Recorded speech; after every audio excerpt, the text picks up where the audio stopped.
What's going on, everybody? Welcome to a Sacramento Kings post-game show here on the Kings Court, youtube.com/SacKingsNation, and live as well on Twitter through Twitter Spaces, recording on both, taking phone calls on the YouTube channel. I want to thank you guys all for joining me here on this as the Sacramento Kings have defeated the Minnesota Timberwolves 132-119, and man, this was the game I was hoping to see. You saw a mixture of Sabonis and Fox and Sabonis. Davion Mitchell had himself a game, and the one that no one probably even is going to talk about in this game is Harrison Barnes, who scored 30 points in tonight's game while shooting 8 of 11 from the field.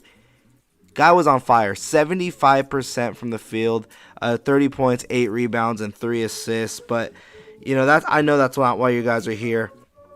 Let's go ahead and jump on in to the actual player that we're here to talk about, which is Domantas Sabonis, who, again, I was one of the very, very few who were high on this trade right when it happened. Check my receipts, guys. I was all about trading this trade for Haliburton to Sabonis, and I think the biggest reason why was I've been watching Sabonis since his rookie year.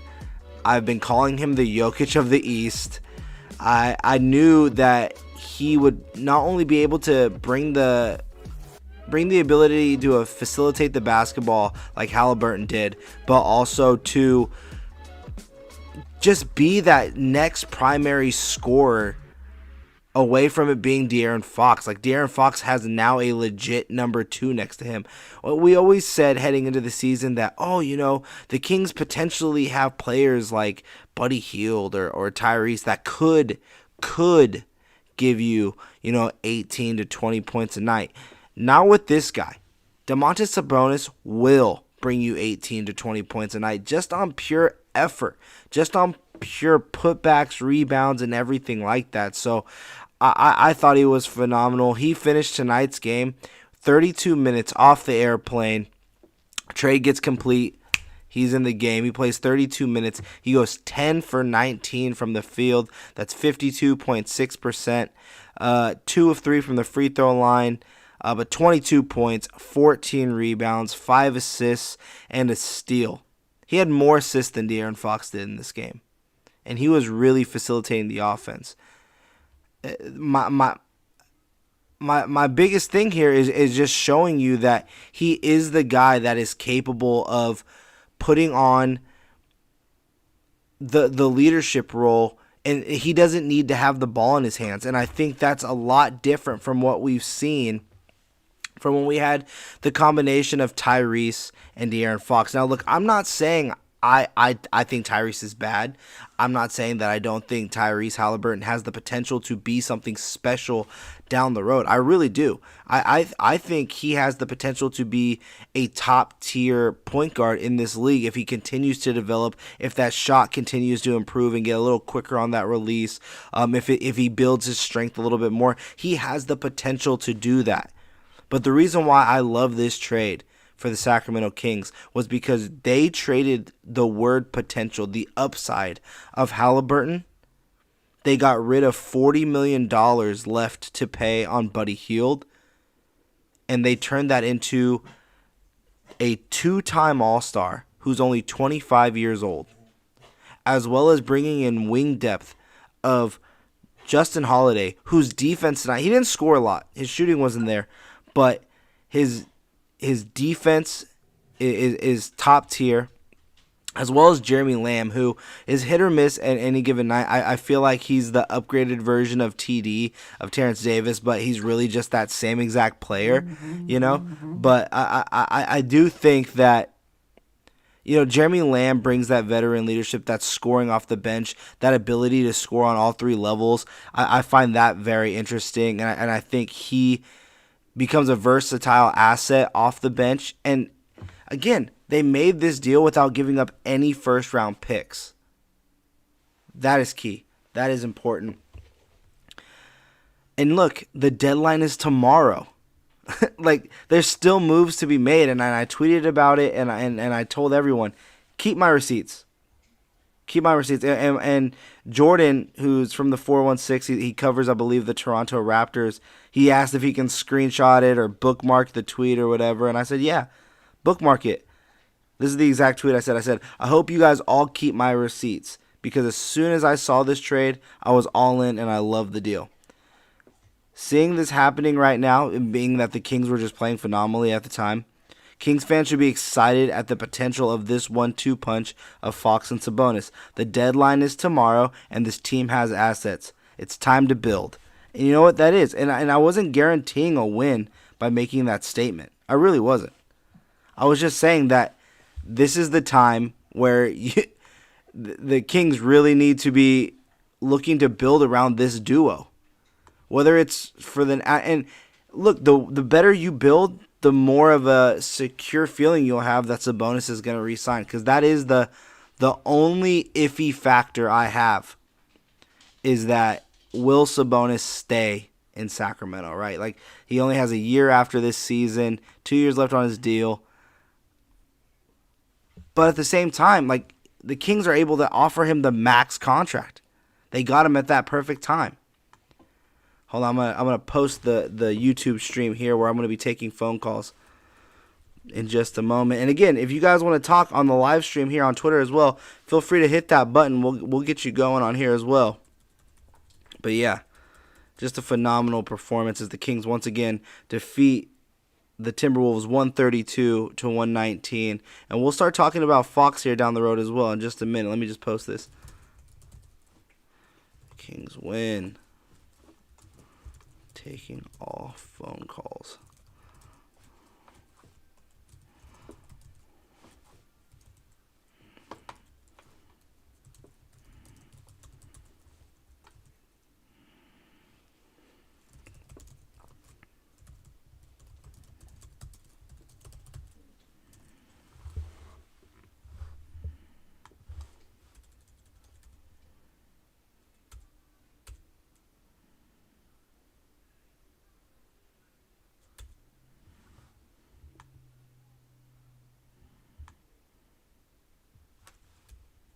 All right, that got posted.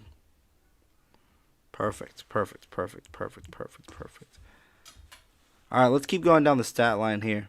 Because I definitely want to keep talking about this Sacramento Kings team and just how impressive they were.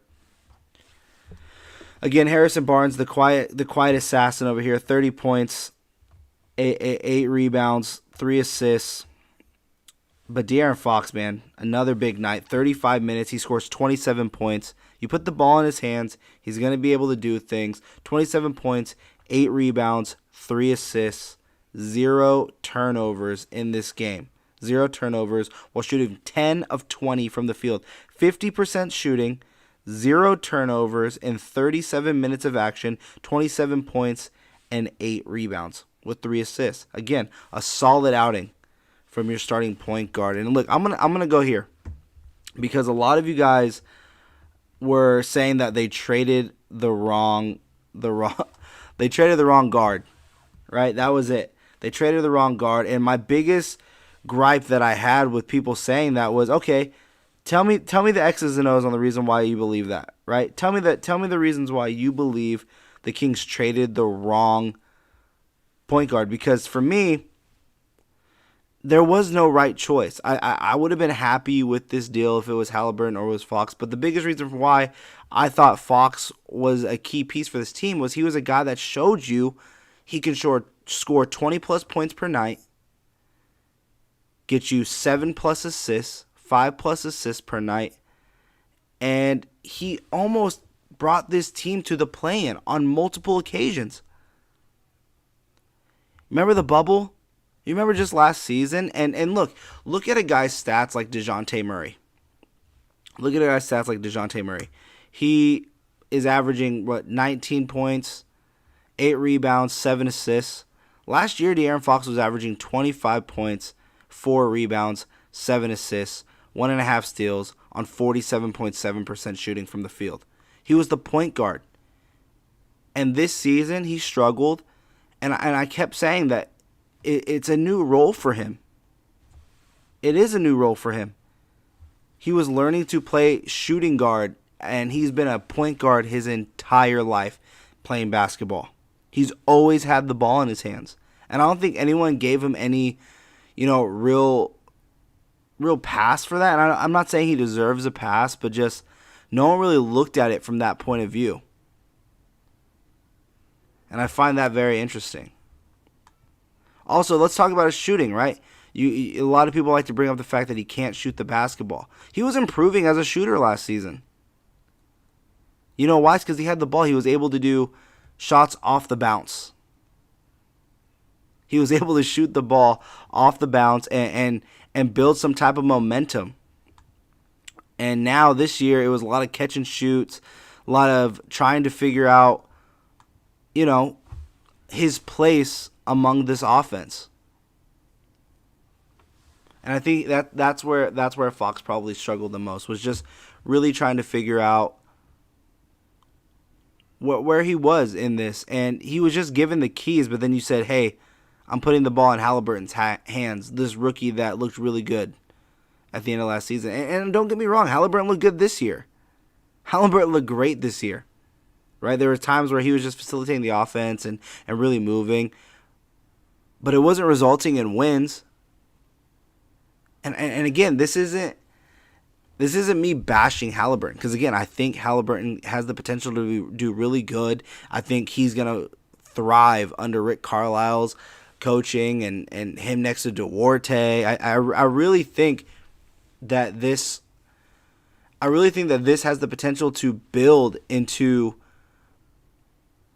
a team that you know what their offensive baseline is going to be, now that you have a starting center in Sabonis, who I really don't think people know just how much point guards love having a center that can set you a solid screen so that you can move downhill. And guess what, guys? Fox is one of the most lethal players in the NBA when moving downhill because of that speed. There's the fact that you can do pick and pops with Sabonis. Sabonis can bring the ball up the court for you on a fast break. The fact that there was a time in this game, late in the second quarter, they gave Sabonis the ball on the block. The Kings ran a triangle set, meaning they had people in rotation while Sabonis still held the ball. And then it turned into a swing pass. Like, it didn't result in a score. I'm not going to say it did. But the fact that you got to see that development of an offense where you're running a half-court set now, and that's another thing. With Sabonis and Fox, you get to see two different play styles that also mesh so well together. Like, Fox is one of those guys that's going to be able to push the pace, full throttle, keep the opponents on their heels, and keep them pushing and really try to exhaust them, right? But let's say that doesn't always work. The Kings have continued to try and say, push the pace, push the pace, push the pace, push the pace. That's been their mantra. But now with Sabonis, you get to push the pace, have a guy that's really good at grabbing that offensive rebound that's right there behind your starting point guard. A little bit of the ways. Again, Fox is one of the fastest players in the league. But get that backup support. On top of that, you get to be able to run high pick and roll, give and goes, low post, on the block, isolations. Like, you have a guy that can get you the easy one, which everyone's been calling for. And I don't know if you guys remember this, because I do. I remember when Fox was first brought on to the Kings, and everyone said, man, what would Fox look like if he had a guy like Boogie Cousins? What if they could have had Fox and Cousins on the same team? You get to see it right now. You're going to be able to see it right now. I see a question down in the comment section. Bobby Hill says, am I tripping? I know his percentages are bad, but the stroke looked good. I believe they will start to fall. I think you're talking about De'Aaron Fox. And again, look, I think it's more just that Fox is a guy that needs to have the ball in his hands. He's just more of a person that needs the ball to find that rhythm. He's a dribble and shooter, not a catch and shoot shooter. That's all it really is. It's nothing special. There's nothing that really like blows me away by what he does. Other than that is his game. And if those start to fall, man, just at a higher clip, just at what the percentage that he was hitting at last season, what 32%, 33%, that's what you need to see. And that's where the development comes. And that's where you see an even bigger evolution into the offense of the Sacramento Kings. Again, guys, my name is Vince Miracle, covering it for Sac Kings Nation as well as YouTube.com. Talking about this Kings win, 132-119. Taking questions live on YouTube. You guys can call on in. We can have a video chat here. Or we're also doing it live here on Twitter. So if you guys want to join the spaces, you guys will also be live on YouTube as well. But we'll be able to hear your audio. Just go ahead and click that button. I would love to hear from you guys. Hear your initial thoughts of, the new guys. First impressions. Is this something that you'll be impressed by? Were you impressed by what you saw? Because I was. I really was. I really think that you now built a 1-2 punch that makes sense. I really do. I've been looking at trades now as well. So let's start talking trades, because I know so many of you guys hate my trades. But I now you know what you need. You need defense, because you still can't be giving up 119 points per game. You definitely need defense. You need help. But you need 3-point shooting. So here's the deal I'm offering. You guys can chime in and let me know if you agree or disagree. But let me know what you're thinking out there. Would you trade Harrison Barnes, Rashawn Holmes, and Terrence Davis, and a protected 2024 first-round pick? And in return, you get Gordon Hayward, P.J. Washington, and Bouknight. Now, let me tell you why the Kings obviously do that deal. I think it makes the most sense, right? You get a veteran in Gordon Hayward. I really don't believe the Kings have a true chance of making that 10th seed. I really don't. The talent just above them has, 2-game gap doesn't sound like a lot, but in the NBA, it's actually quite a bit. I just don't see that being a real thing that they can obtain. But to get a guy in Gordon Hayward, you're building a nice core of Fox, Hayward, P.J. Washington, and Sabonis. That's a nice foursome right there into a starting 5. And then, man, could you possibly then reach out to Minnesota, who, let me go look at the stat line here because I want to make sure I say this right. Malik Beasley played 19 minutes. You could use a shooter. Does Mo Harkless, Alex Len, or Mo Harkless and Marvin Bagley, does that get you Malik Beasley? He's played 19 minutes tonight. On the entirety of the season, he's probably averaging right around 22 minutes a game. It's not like he's a key member of their rotation, if that makes sense. I think they're looking for defense as well. Mo Harkless, you can sell them on that. That's something I'm throwing out there. How tied are the Toronto Raptors to Gary Trent Jr., who, again, he had a phenomenal night tonight as well. I believe he had like 5 steals in today's game. Let me see. That would be a player that I'd be interested in as well. Maybe you do Rashawn Holmes and Terrence Davis for Gary Trent Jr. Does that make sense out there? Does that make sense for the Toronto Raptors? I mean, for me, that's a team that still needs a center. That's still a team that needs a center.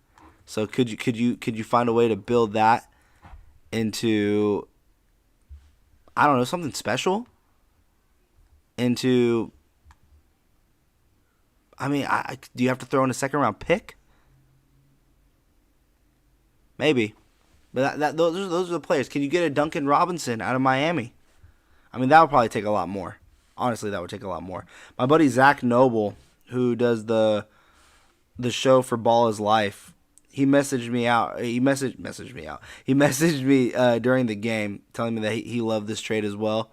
But he sent me one, Obviously, it's highly doubtful that it happens, just being that the news that's been surrounding it and all. But he says you still should reach out to the Bulls and really see what they're doing, because Harrison Barnes, Rashawn Holmes, and in return you get Derrick Jones Jr., Troy Brown, Kobe White, Patrick Williams, and a 2024 first-round draft pick.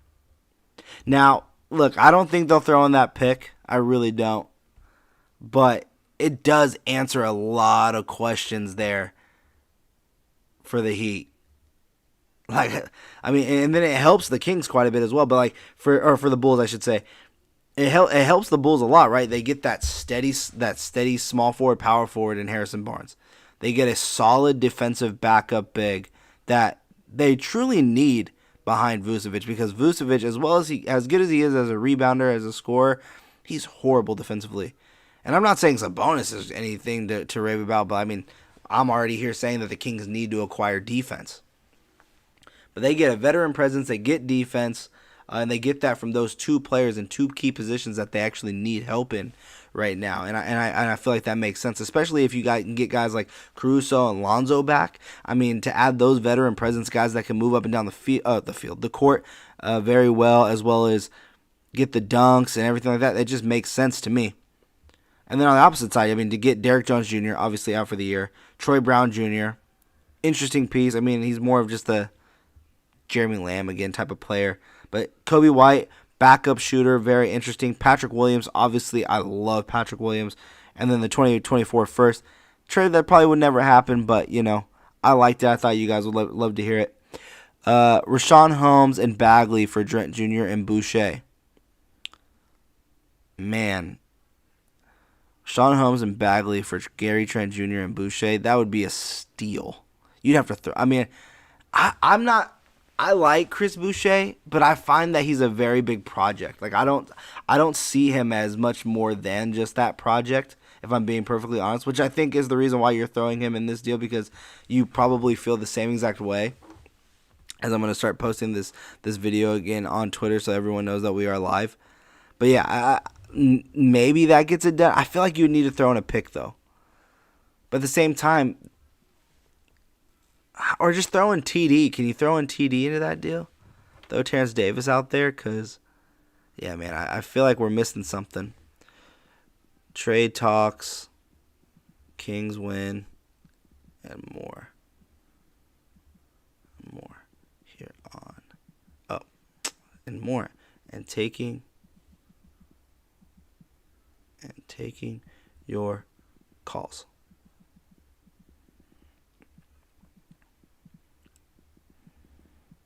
You guys get to see this live. Bada bing. All right. So yeah, I like the idea of going after Gary Trent. Let's see the other ones you guys put in the comment section. Barnes for Smart and Schroeder.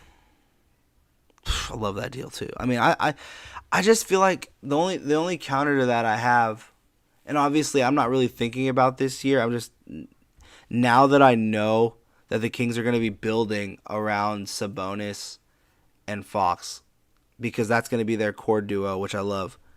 I feel like Barnes becomes very essential to what this team needs. Like, they need that small forward that can space and pace, rebound, and defend. And Barnes showed it again. Again, he was highly efficient tonight.